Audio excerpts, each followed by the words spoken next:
Bienvenidos a esta entrega del curso de bioquímica. Hoy abordaremos todo lo que tiene que ver con las generalidades de las enzimas y veremos un poco los conceptos básicos que debemos tener en cuenta para comprender la función enzimática. ¿Qué es una enzima? Una enzima es una proteína globular que tiene una estructura terciaria o cuaternaria. Es una proteína con función biológica definida. ¿Y cuál es su función biológica definida? Su función biológica es la de realizar reacciones. Cuando una proteína regula y hace el proceso de una reacción de manera más eficiente, estamos hablando de una enzima. Para poder comprender la acción de una enzima, debemos tener en cuenta varios conceptos básicos. El primero, una reacción, cualquiera que ella sea, siempre estamos hablando de un reactivo que se convierte en un producto. Cuando hablamos de una reacción enzimática, el reactivo se le llama sustrato y el producto se le deja como producto. Primero. Segundo, hay que tener en cuenta que para que una reacción se dé, los reactivos o los sustratos deben superar un umbral energético que se denomina energía de activación. Si los reactivos y en general el entorno de la reacción no supera la energía de activación, los reactivos no se convierten en productos. Una reacción puede tener varios caminos, pero normalmente el camino inicial es superar la energía de activación. Eso requiere un tiempo y requiere unas condiciones óptimas del proceso. Pero cuando una reacción es estimulada por algo que se denomina catalizador o un proceso que promueve una reacción en otra condición, estamos hablando que el catalizador reduce la energía de activación. Y esto es lo que realmente hace una enzima. Una enzima toma un sustrato y al tomar el sustrato lo pone en unas condiciones óptimas, reduciendo la energía de activación y permitiendo así que la reacción sea más favorable energéticamente y tenga un tiempo mucho más corto. O sea, que el tiempo en el cual se demoraría una reacción sin catalizar es mucho más demorada que una reacción catalizada. En esta imagen observamos cómo se ve cómo la enzima toma el sustrato y esa toma de ese sustrato hace que lo ordene, lo rearregle espacialmente de una forma ideal para que la reacción se dé energéticamente más eficiente. Entonces, una enzima es considerada un catalizador biológico y el nombre enzima viene de la palabra griega levadura, porque fue allí donde se descubrieron las primeras reacciones catalizadas por enzimas. Bien, una enzima es muy específica para el sustrato. Ese sustrato sobre lo que actúa la enzima, pero tenemos que reconocer primero los elementos que contiene la enzima por dentro.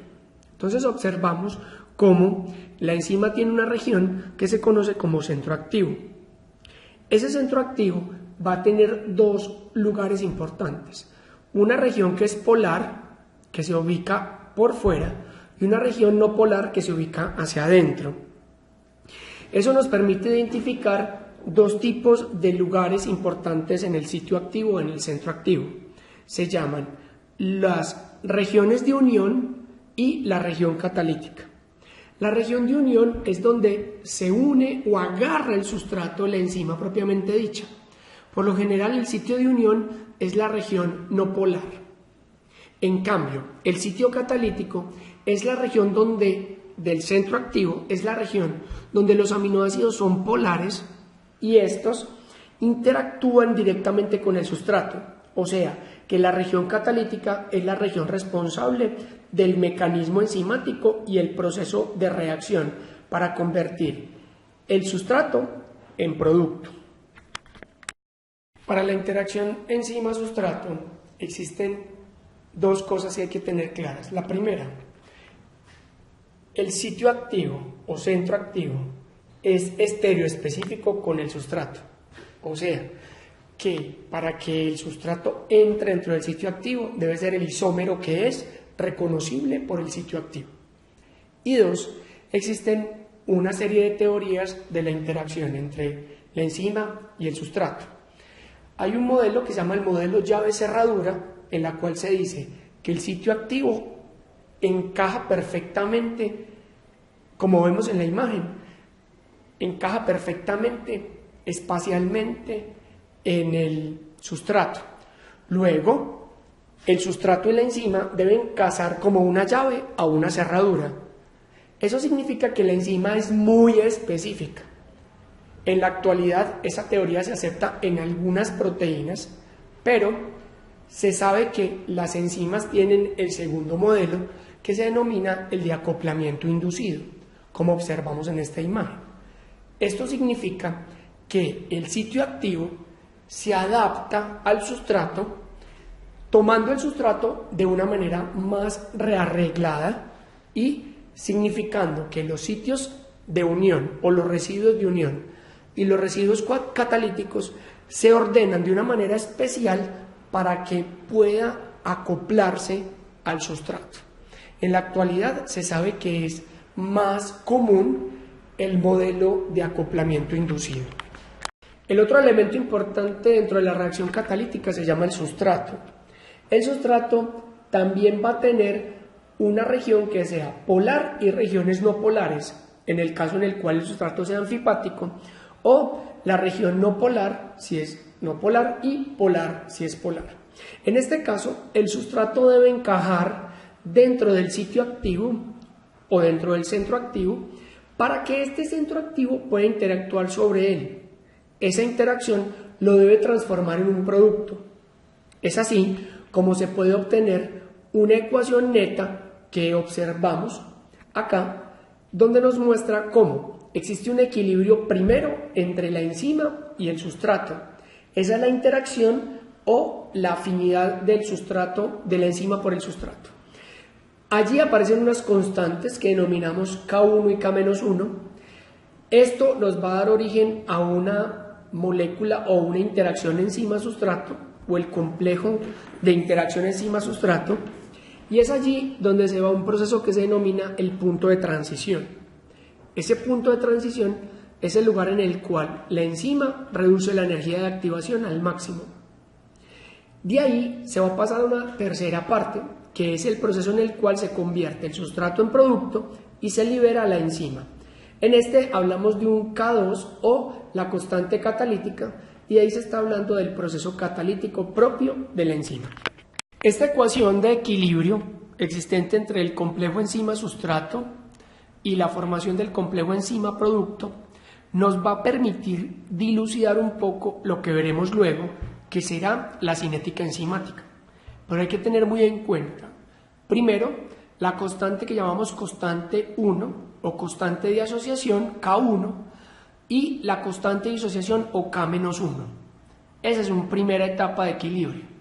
Esta nos va a permitir determinar la afinidad de la enzima por el sustrato y la fuerza en la que se forma el complejo enzima-sustrato. Después se tendrá en cuenta el K2 o la constante catalítica. Esta nos permitirá comprender el estado de transición para que se dé el mecanismo enzimático para convertir el sustrato en producto. Observamos en esta ecuación que la enzima queda otra vez libre. Esto significa que, al igual que cualquier catalizador, la enzima es reutilizable, siempre y cuando esté en condiciones ideales y exista una cantidad suficiente de sustrato. Por último, veremos las clasificaciones de los tipos de enzima. Observamos en esta imagen cómo se clasifican los diferentes tipos de enzima, desde oxidorreductasas, transferasas, hidrolasas, liasas, isomerasas y ligasas. Estos 6 tipos de clasificaciones nos permiten dar grupos grandes que a su vez se dividen en subfamilias, como observamos en esta tabla.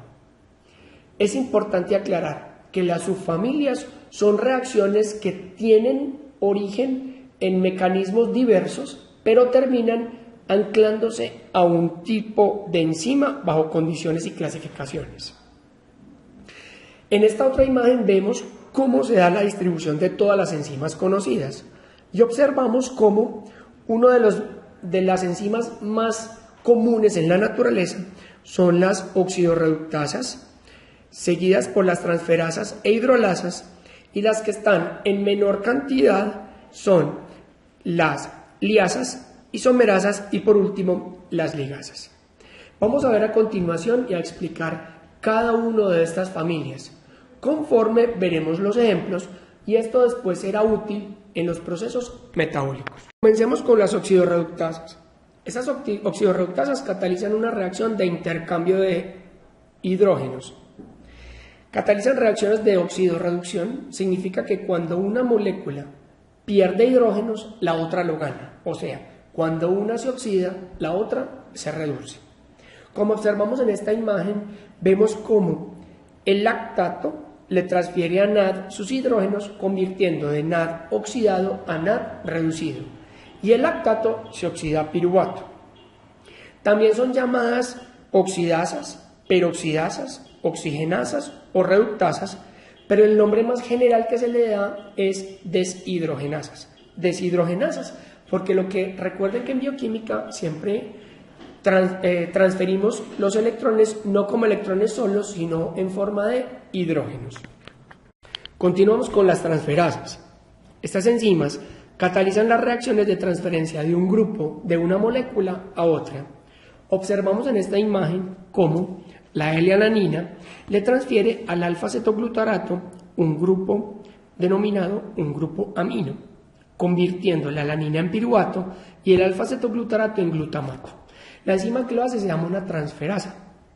Por lo general, estas transferasas existe una subfamilia que es muy importante, que son las que transfieren grupos fosfato. Cuando una enzima transfiere grupos fosfato, la llamamos una sinasa o una quinasa, también la pueden llamar así. Las transferasas son las que cortan un grupo y se lo transfieren a otro. La siguiente familia que analizamos son las hidrolasas. Son una clase especial de enzimas de transferencia, donde lo que hace es que el agua sirve como aceptor del grupo transferido. Entonces, cuando una transferasa utiliza el agua, realmente se convierte en una hidrolasa. Observamos en estas imágenes, en esta imagen, cómo la ruptura de un ion pirofosfato se rompe por intervención de la molécula de agua, permitiéndole liberar un fósforo inorgánico. La siguiente familia son las liasas. Las liasas catalizan la ruptura o lisis de un sustrato, generando por lo general un enlace doble o también una eliminación. No son de hidrólisis ni son oxidorreductasas. Estas enzimas lo que hacen es que rompen desde el punto de vista del corte y dañan un enlace, pero por lo general ese enlace puede dar origen a un enlace nuevo, sea doble o la ruptura de una molécula a nivel interno, como observamos en las imágenes. La siguiente familia son las isomerasas. Las isomerasas catalizan cambios estructurales dentro de la misma molécula, generando isómeros diferentes, ya sea de posición, enantiómeros, diastereómeros, etc. Una isomerasa cataliza la interconversión de una molécula en otra.